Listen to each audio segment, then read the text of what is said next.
Alrighty, welcome back everyone to another episode of this programming series. Last week we learned about Boolean variables, or what's called Boolean algebra. And today we're going to sort of learn more about that, more how Booleans can be used. So before we learn about if, and you can say if x equals 5, and x is 5, you can do something like that. Of course, we haven't defined x. But now we're going to learn about while.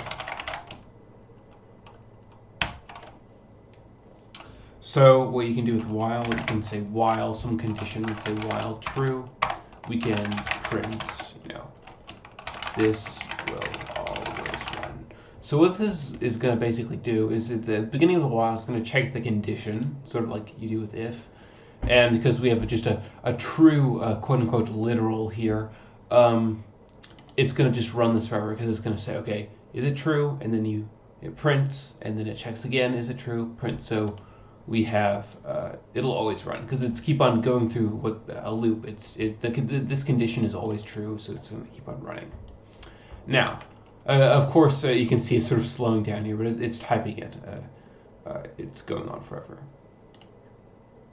Anyway, you can also do other conditions like 5 equals 6, which is false, which means that this is never going to run. But where while really shines is when you have a variable. You can say like x equals 0, and we want to say while x is less than 10, we want to sort of count up. So how are we going to do that? The way you change a variable, usually to increase it, you can set a variable equal to itself with an operation. You can do x equals x plus 1. But a faster way of doing that is x plus equals 1. But let me put a comma here just to illustrate that it's the same as that. So we've printed. So what this is going to do is it's going to keep on looping through this, each time incrementing x, and eventually once x is 10, it could be any number, but in this case it's only going to be 10, it will stop the loop. So I'll sort of illustrate that by printing x here. So we get a nice list, 1 to 10, because it starts out at 0, 0 is less than 10, add 1 to it, it's 1, and we print that 1.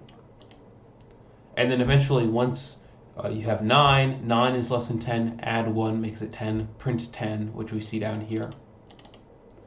And then it stops. So that's a use of while. Although while isn't often used like this for a reason I'm going to explain later. While is normally used when you have something like here. Okay, a robot is running. This is just a simple Boolean variable. We can say while robot is running. Make sure you have the colon. We can say print robot is running.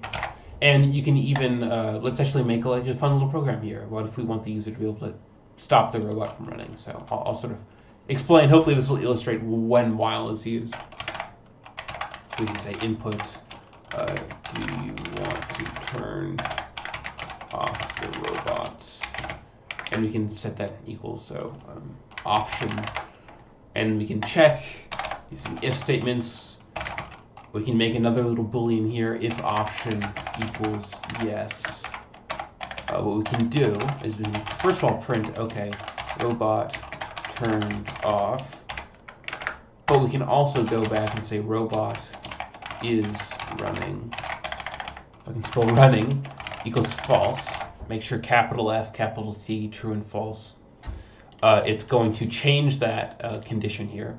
So if they type in yes, it's going to change that condition. So next time around, this will fail, and the program will be out of the while loop. It'll stop the loop. So let's try this.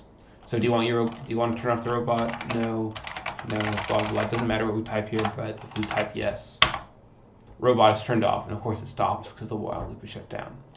And of course, each time we press enter, it'll prompt us again and again because robot is set to true, so while will continue. And of course we can put an else message here. Print the robot is still going. So you can just press enter and then eventually press yes, it'll stop. So that's when you're going to use a while loop. When you have basically a single condition, usually like a variable that you're going to manually change. Or maybe like you have a game and you want like the level to end after you spend a certain amount of time on it or something like that. So that's when like we have like number of seconds and you want to make sure seconds is less than a certain value. So that's basically when while is used. But I mentioned before that you often don't use while to deal with like sets of numbers because there's a special kind of loop. In Python, in many languages, it's really good at dealing with numbers. It's called a for loop. It works kind of like this. You have for number or any variable here in... Oh, sorry, I just got a text message. Let me mute that off. Okay, for a number in range, we can say 1 to 10. Now, there's a little shakiness about what I'm doing right here, and I'll illustrate that. So what this is essentially doing is it's going to iterate, is the word here, through each number in this range and then sort of pass it to the text underneath the loop. For example, if we want to print number, you're going to get a nice list down here, 1 through 9. Because the reason why it doesn't hit 10 is it's basically numbers through 1 and then less than this number. But the point is that number, the for loop will essentially go through a list of set values and then will pass them to the code underneath. For example, if we want to count by 2s, we can go like that. And of course, remember, it goes up to 9 because if you want to go to 10, you have to do 11. And there's a specific reason for why that is. But the point, the key point is that a for loop will iterate through a specific set of values. This is not a Boolean. This is not checking conditions. It's just going through a set of values and then executing a piece of code with each different value in this list. And what I just said is transitioning us to our next topic, lists. Now we have data types like 5, and we have strings. We have a number there, a string, or a piece of text. Let me actually change. Although that was completely valid, you can have redefine variables to be different types. And then we have finally a Boolean, where it can be true, false, or an expression. So we have that. But now there's a third data type that's called a list. In other languages, you'll hear it referred to as an array, but in Python it's called a list, and it's quite easy. It's surrounded in brackets, and you have just sort of its comma separated like you would in English. So 1, 2, 3, 4, 5. So we have a nice list there.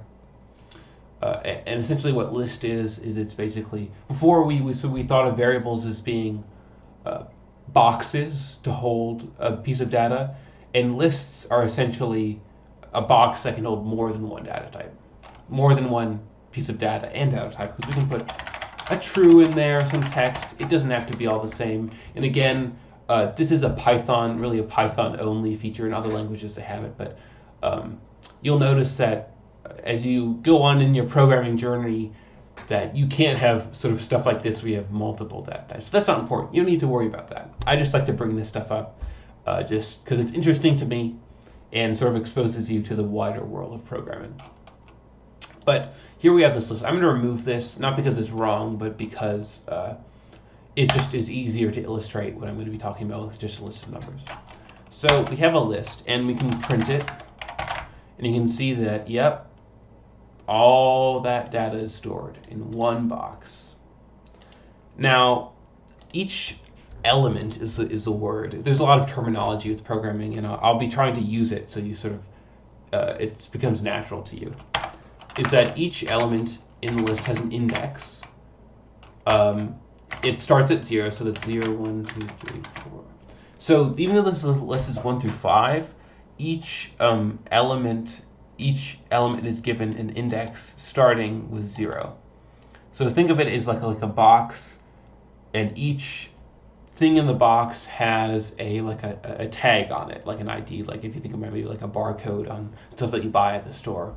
So, and we can actually get access to those individual pieces of data in our list by, again, using brackets right next to our list, and giving it that ID. So let's say 0, we want the first one, and of course, at home, think to yourself, what is this going to give you? Sort of showing what I have up here, it's going to be 1. And you can get, if you want to get access to 2, you can type in 1. And once again, if we change this right here to be hello, it'll get hello, because hello now is at index 1. All right, and one thing, if you want to get the last element in a list, one thing you can do is you can run a function called len on the list, which is just going to return a value, subtract 1, because there's 5 elements in this list. Again, let me just change that back to 2. There's 5 elements in this list, with the last list element is at 4, so we have to subtract 1. So this is how you would get the last element, which is 5. And if we add another one here, we add a 6, it's going to give us 6, because that's the same last one. This len function, I haven't been talking too much about functions, just because just because they're not super useful, or at least you don't need to use very many of them when you first start at programming, but later we'll learn all sorts of different functions. But here we have len list, which will return, it hugs, remember, that list, and then returns how many elements are in the list, and we subtract 1 to get the proper index to the last one. Anyway, that was a mouthful, but you don't actually need to know any of that. The len function is useful though. But you can just go like this, because if you think about it, okay, 0, what's less than 0? -1, and it sort of wraps around to 6. So if we run that, we just get 6, or if we run -2, we'll get 5. So that's an easy way of getting the other end of the list. That's something I've only seen in Python, not in any other language. I don't know why, because it's so useful. So many times I've had to do the thing with like the length of the list, and it's so annoying. Yeah, so that's how you get different pieces of the list. And you can also get segments of the list. You can go like, I want all the data between 1 and 2, but excluding, remember this is index 2, but excluding this. So I want all the data between 0 and 2, excluding 2. So if we run that, we're going to get a little list down there. You get a bracket there, because showing it's a list. So we get 0 and 2, and we can even increase these numbers. So you get a different section, doesn't have to be at this top. So we get 2 and 3, because 2 is at index 1, and then 3 is at index 4, and we're not excluding it, so we just get 2 and 3. And you can even index this. We want the first one, so we create a list here, essentially, that's just 2 and 3, and then we can get the first one from that by doing another index. And this looks really complicated, but it'll make sense as you sort of practice it. It's basically just, you can get a piece, you can take a list and you can create a list from it, like take a piece of it, and then you can take a piece of that one. So if you think about this really just being, that's not what I want, 2, 3 is essentially what this is. And you can even have lists like, and also I should point out, you can have, it's essentially just what's the same as doing that. But also you can have lists with just 1 item in it. They are still lists, mind you. This is not the same as saying 2. This is a 2 in a list. All right, why are we talking about lists? Because before I said that for dealt with like sets of values, ranges of values. And if you think about it, a list, let's define a list up here. I shouldn't have, in fact, let's just get that old one. If you think about it, a list is a range of values. There's a list of identifiers, indexes, that are mapped to a specific piece of data.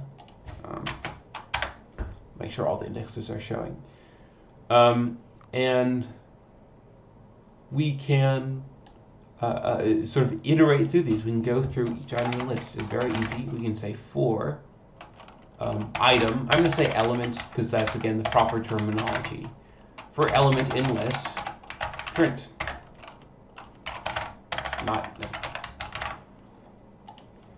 So it's going to print each element in the list because it's going through each item in this sort of set of values. Because think about it, like while is dealing with booleans, and then for is a little more complex. You're dealing with going through like specific set, a finite set of values. And we can add more to this.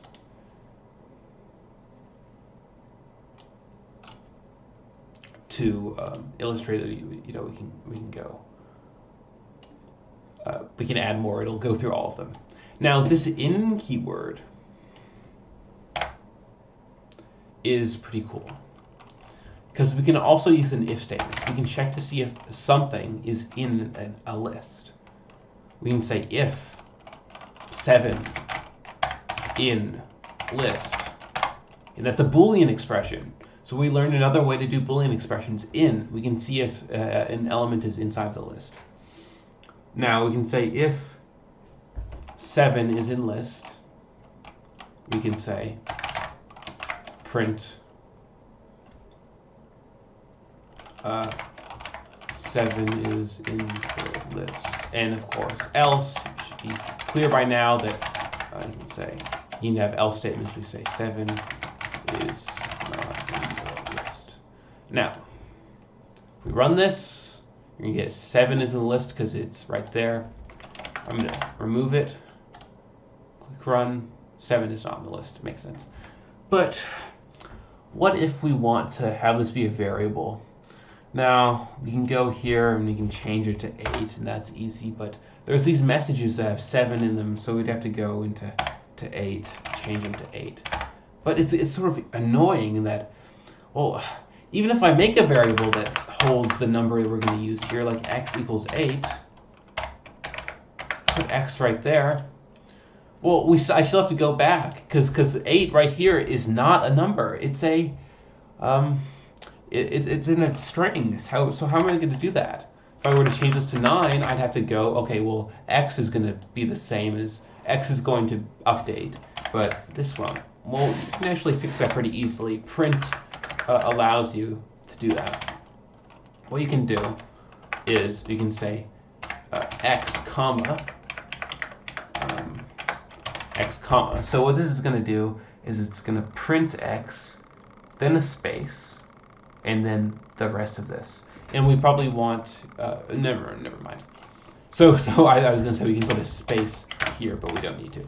So we can put variables here. You can also put like hello, anything right there. So if we run this, it says 9 is not in the list. But if we change this to 7, it'll update our messages here. And even if we want to get really fancy, we can go and ask the user for what number. You can say input, what number do you want? So we can even say do that. But the problem is that, well, the input, if you remember, returns a string. And, well, let's try. Let's give a number 1. Well, 1 is in the list. What's the problem? It's because, like I said, input returns a string. So it's essentially, it's instead of returning, let me do a comment here. Instead of returning 1, it returns 1, which is not the same. Unless you're using JavaScript, which it is.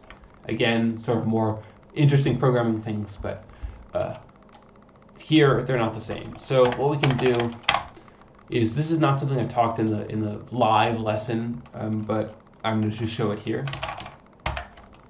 You can put int around here, because short for integer, because these are what these are. And also I'm pretty sure it'll handle numbers, decimals. But you can put int around that, which will convert text into numbers. And I can say 1. 1 is in the list.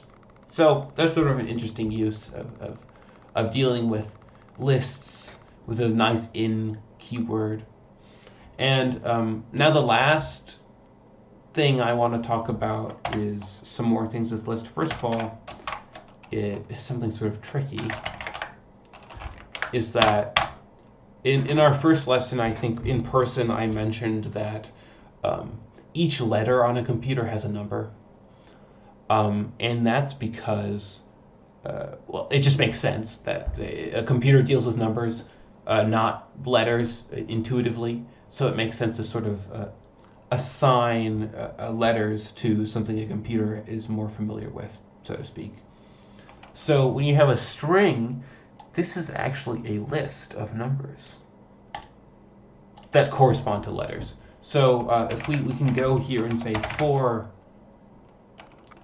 letter in X, let me actually change this to word, because again, it's so nice.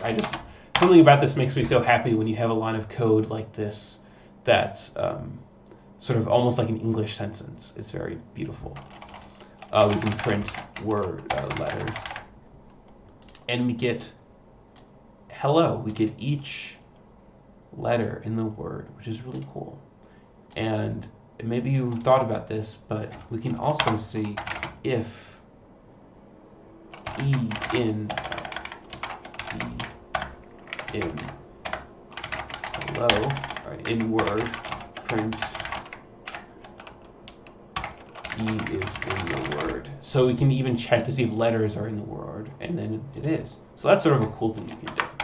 Because the thing is that words are sort of essentially, or strings you can have are the same as sort of like this. And I'm using single quotes because that's sort of the standard for expressing characters on a computer. You put them in single quotes, and then full strings are in double quotes. There. So that's essentially what this is. The second thing is that I mentioned that you can put any data type you want into a list. And believe it or not, that includes lists. This is called nesting. We can have something like X equals 1, 2, 3, and we have another list 4, 5, 6, and then another list 7, 8, 9, and then the white space in between here doesn't matter. So we have essentially lists within lists, they're nested. And this is something that's called a 2D array, because it's sort of, well, let me show you. Let me change my indentation a little bit, and you're going to see something cool. It's a grid. We can have grids. It's called a two-dimensional array because you think about it in math, you have like a graph, and it's two-dimensional. You plot points. So we can print our X. It's not going to be formatted nice, I don't think, but yeah. We have a grid here. We can say we want to look at the 0th column, which remember is, in this case, when I say, 0th row, I'm actually talking about the first element in a list, which happens to be another list. And because that's a list, we can index it. I'm saying list a lot. We can index it and say, I want, okay, so I'm the 0th row. Let me look here. So let me actually mark these. Comments are so useful when you're programming. They allow you to think about things a little more clearly. So I'm at the first row, 0th row, and I can get any sort of column. So I can get something like the second. So this will be 3. Because if you think about it, we go to row 0, we go to index 2, which is right here because index starts at 0. And we can get access to that. So this is allowing you to have a grid. And I remember in a programming class I took about a year ago, we used this grid to make like a Connect 4 board. Because you can think about Connect 4, it's a big grid, and we would have an array of arrays, and you can even sort of think about it. If you have like, okay, I have a blank space here. Let me just do this is just a space.